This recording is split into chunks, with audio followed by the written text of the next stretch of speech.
9 years. Exactly 3,285 days. That is how long the silence lasted. For nearly a decade, the people who were supposed to love me unconditionally completely erased me from their lives. They weren't there for my wedding. They weren't there for the birth of my first child. They didn't even pick up the phone when I was lying in a hospital bed, terrified and asking for my mother. And the reason? The unforgivable crime that warranted my exile? I fell in love with and married a man whose skin color didn't match the pristine country club aesthetic of my family's wealthy conservative world. I married a black man, but last Tuesday, that 9-year silence was broken. My phone lit up on the kitchen counter, and my heart actually stopped for a second when I looked at the caller ID. It said, "Mom." Why the sudden urge to reconnect after almost a decade of pretending I was dead? Well, it probably had something to do with the fact that just 24 hours earlier, the Wall Street Journal and Forbes had published a massive feature on my husband Marcus. The headline read, "How a Self-Made Cybersecurity Genius Built and Sold a $100 million Tech Empire." Yes, $100 million.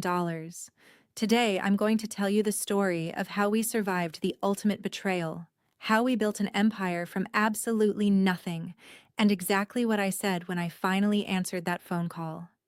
I grew up in a very wealthy suburb in Connecticut. My family was old money. We had summer homes, trust funds, and a very strict set of unspoken rules about who we associated with. I was expected to marry a banker or a lawyer from a similar background. But then, during my senior year at a university in Boston, I met Marcus. Marcus was brilliant. He was quiet, intensely hardworking, and had this gentle, protective energy that immediately drew me in. He was attending on a full academic scholarship, working 2 jobs just to afford his dorm. He didn't have a trust fund or a fancy pedigree, but he had a heart of pure gold.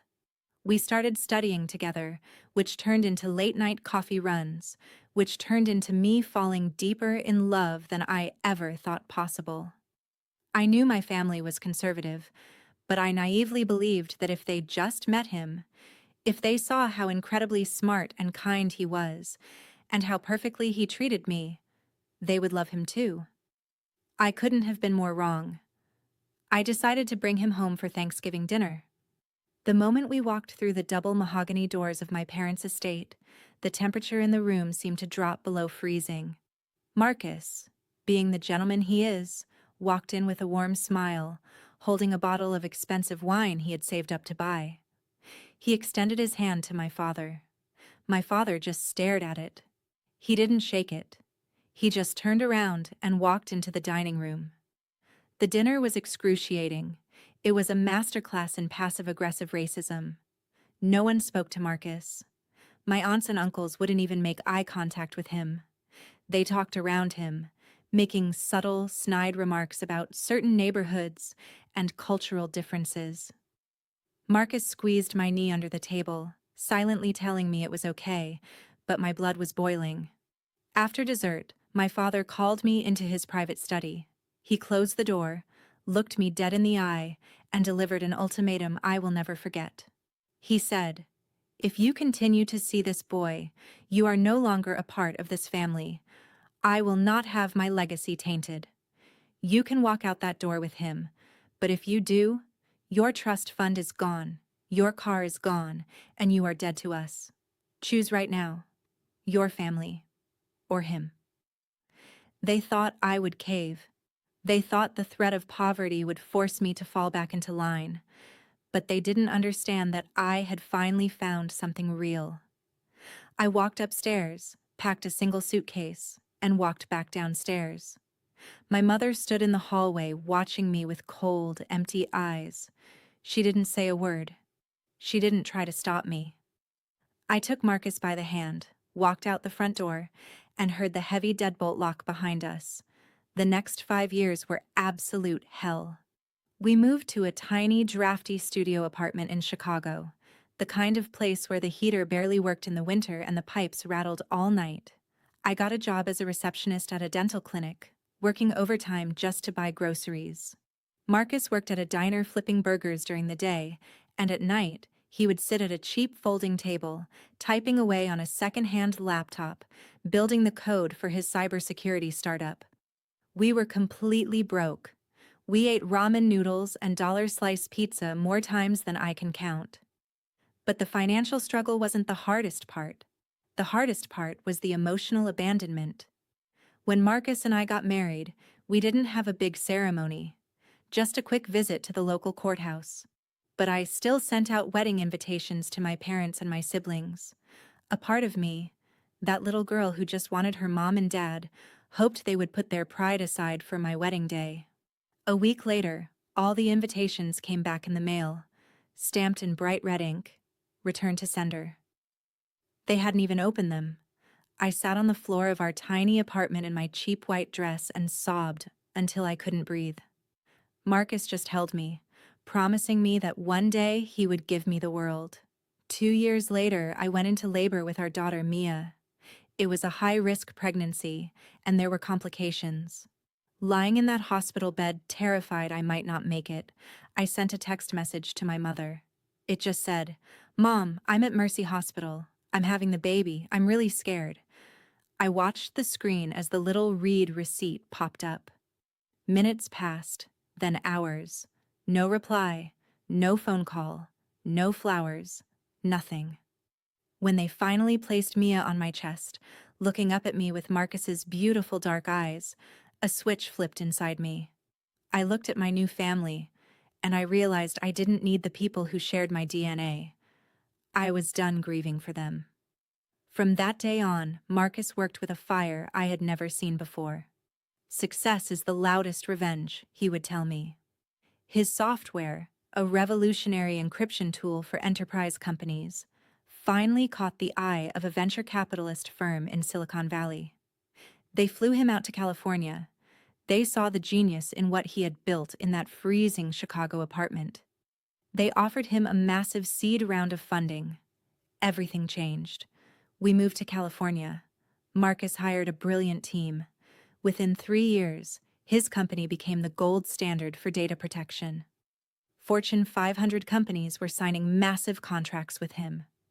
We went from clipping coupons to buying a gorgeous estate in Calabasas. Marcus was brilliant, he was relentless, and he was finally getting the recognition he deserved. And then came the buyout. Last month, one of the biggest tech conglomerates in the world made an offer to acquire Marcus's company. The deal was finalized for a staggering $100 million. Overnight, my husband was on the cover of magazines. He was being interviewed on national television as a trailblazing Black entrepreneur.